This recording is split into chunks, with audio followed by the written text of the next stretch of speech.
রাজনীতি হচ্ছে মানুষের কল্যাণে, মানুষকে সন্তুষ্ট করা, মানুষকে সন্তুষ্ট করার মধ্যে দিয়ে আল্লাহ সন্তুষ্ট অর্জন করা। আমার 41 বছর রাজনৈতিক জীবনে এর আগে আমি 3বার পৌরসভার মেয়র নির্বাচিত হয়েছি।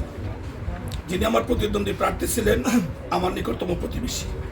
আমরা একই সঙ্গে দীর্ঘদিন দীর্ঘ সময় বিগত স্বৈরাচার বিরোধী আন্দোলনে আমার রাজপথের অত্যন্ত প্রিয় সাথী। বাংলাদেশ জাতীয়তাবাদী দল কর্তৃক আমি মনোনীত হয়েছি, উনি জামাত ইসলাম থেকে মনোনীত হয়েছেন। আমাদের সাথে অতীতের যে সম্পর্ক ভালো ছিল সেটা আমরা নির্বাচন চলাকালীন সময় আমাদের সেই সম্পর্ক আমরা ধরে রেখেছি।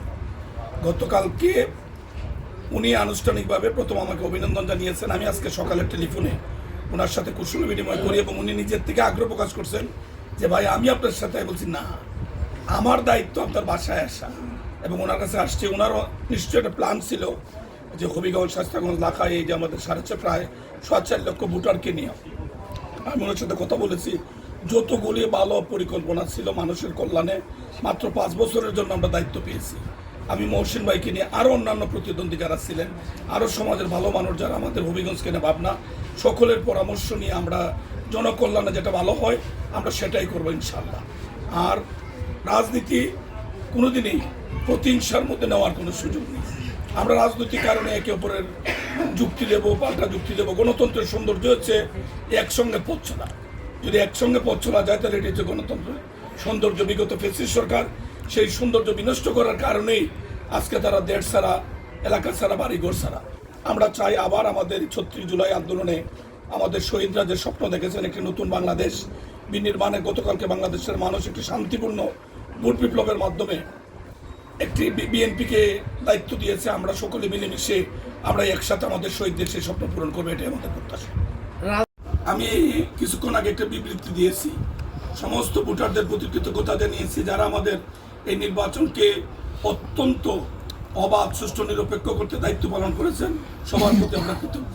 আমরা মনে করি নির্বাচন শেষ, এখন দেশ গড়ার সকলকে নিয়েই আমাদের পথ চলা। আমাদের প্রিয় নেতা আগামী দিন যিনি নতুন বাংলাদেশ বিনির্মাণ নেতৃত্ব দেবেন জনাব তারেক রহমান সাহেব, ওনার আহ্বান একটাই, দেখেন আজকে এত বড় বিজয়ের পরে আমাদের কোনো বিজয় মিছিল নেই। গতকালকে এই সমস্ত বিজয় টিজয় মিছিল নিষিদ্ধ করা হয়েছে। মসজিদে মসজিদে মিলাদ, অন্যান্য উপাসনালয়ে প্রার্থনার আয়োজন করা হয়েছে। আমরা মনে করি আমরা বিজয়ী হয়েছি, উপরও কিছু অর্জন নেই। আমরা মানুষ আমাদেরকে দায়িত্ব দিয়েছে, মানুষের প্রত্যাশিত কাজগুলি যেন আমরা সময়ের মধ্যে শেষ করে মানুষের মুখে হাসি ফোটাতে পারি। হয় আমাদের আলহাজ্জিকে গোস ভাই যখন নমিনেশন পেয়েছিলেন দল থেকে, তখনই আমি ফেসবুকে একটা স্ট্যাটাস দিয়েছিলাম যে আমরা প্রতিদ্বন্দ্বী নয়, প্রতিযোগিতা করব। আর এক সময় আমরা একসাথে আন্দোলন সংগ্রাম করছি, তখন আমি তাদের কর্মী আসলাম, আমাদের গোস ভাইয়ের কর্মী হিসেবে আমরা কাজ করছি, জোটবদ্ধ হিসাবে। এই নির্বাচনে আমরা পরস্পর ভিন্ন দলের প্রার্থী, উনি ওনার দলের প্রার্থী, আমি আমার দলের প্রার্থী। যেহেতু এর আগে জোটবদ্ধ নির্বাচন হয়েছে, দলের কোনো প্রার্থী ছিল না। আমরা যেই বিজয়ী হই মিলেমিশে একসাথে ঐক্যবদ্ধভাবে আমরা হবিগঞ্জটাকে করতে চাই। এই ক্ষেত্রে জনগণ বেছে নিয়েছে তার প্রতিনিধি হিসাবে জনাব আলহাজ্জিকে গোস ভাইকে। জনগণ আস্থা রেখেছে ওনার প্রতি, আমাকেও ভালোবেসেছে, জনগণ সবকেই ভালোবেসেছে। উনি বেশি ভোট পেয়েছেন, জনগণের সমর্থন বেশি পেয়েছেন। আমরা ওনার কাছে প্রত্যাশা থাকবে এখন জনগণের প্রত্যাশা পূরণে উনি ঐক্যবদ্ধভাবে সকলকে নিয়ে একটা ভূমিকা রাখবেন। এই প্রত্যাশা 24-এর 36 জুলাইয়ের আন্দোলনের পরে রাজনীতিতে একটা বিরাট পরিবর্তন এসেছে। আর রাজনীতি আমাদের থাকবে, আদর্শিক মতভেদ থাকবে, আদর্শিক বিরোধ থাকবে, কিন্তু মানুষ হিসাবে সামাজিক সম্পর্ক, ভাইয়ের সম্পর্ক, এটা আমাদের অব্যাহত থাকবে, অটুট থাকবে। সর্বাবস্থায় যাতে আমরা একে অপরের কথা বলতে পারি, এই সুযোগ যাতে তৈরি হয়, নিঃসন্দেহে এটা নতুন বাংলাদেশের জন্য অত্যন্ত প্রয়োজন এবং এটা আরও বেশি বেশি হওয়া দরকার।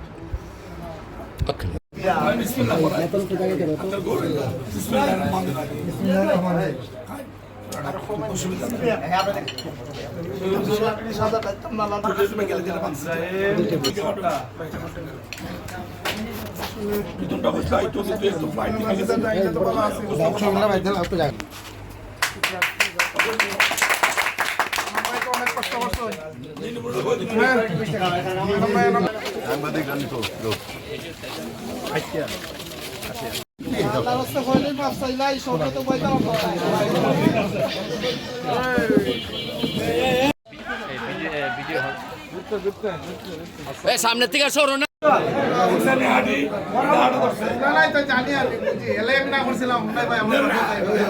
আমি যাই মনে বলে ভাই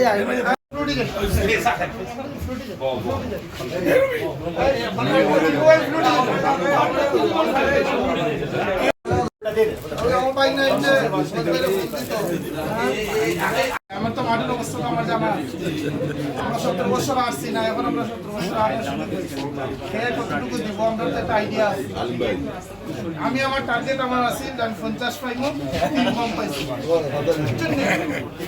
আমার তো হিসাব আমি শুনুন আমার হিসাব আমি যখন আমরা তো আমাদের 2 দিন পয়সা বলেছি কষ্ট করে কষ্ট করে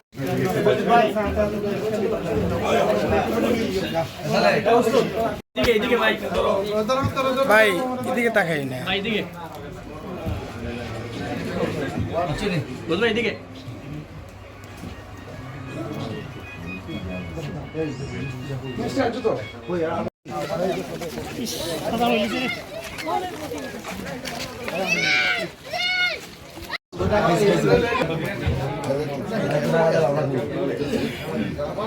আমরা সম্পর্ক তো ভাই 17 বছর ধরে একসাথে একদিনের লাগি যদি সম্পর্ক নষ্ট হয়ে যায়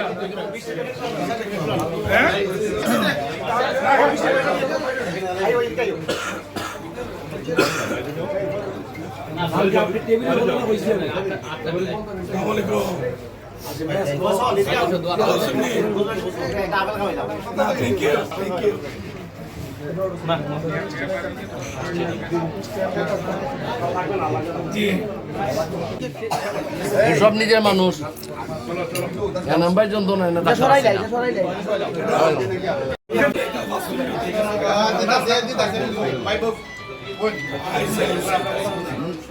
আমরা কঠিন বাড়ি গেলাম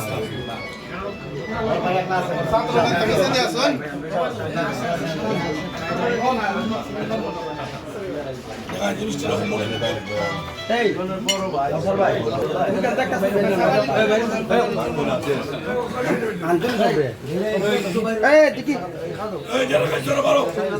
ভাই ভাই টিস্যুটা এই বক্সা দে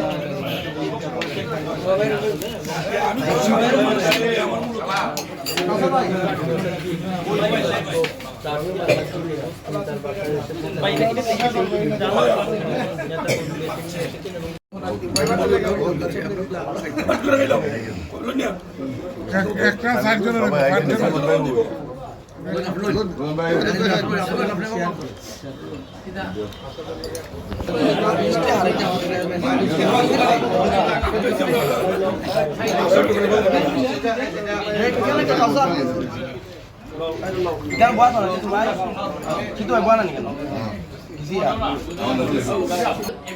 না না এই সুযোগ তো আমরা তো জানি যে জামাত রাতে দিল ভিন্ন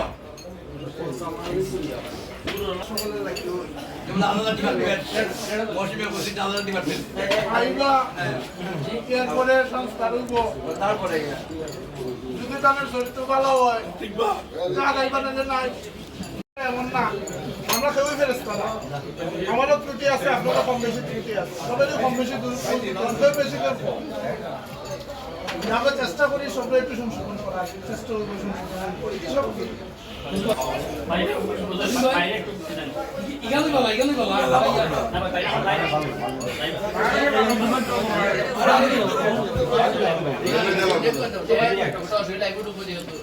ভাই ওই যে